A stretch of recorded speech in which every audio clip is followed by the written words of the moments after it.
Getting the Vanguard anti-cheat error in Valorant, here's how to fix it step by step.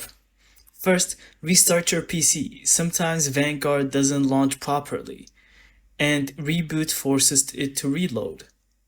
If that doesn't work, press Windows plus R and type services.msc.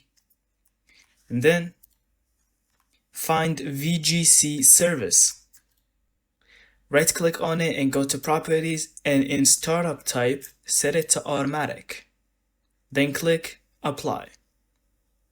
Next, make sure Secure Boot is enabled. Restart your PC, go into BIOS settings, and turn on Secure Boot. Vanguard requires it for security. Also update your system. Go to Windows Update, install pending updates, and also check for GPU driver updates. If the error persists, uninstall Vanguard from apps and features, then relaunch Valorant.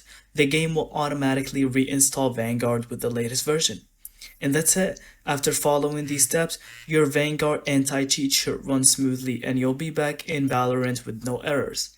Thank you so much for watching. I hope you found this video helpful, and don't forget to leave us your thoughts in the comments.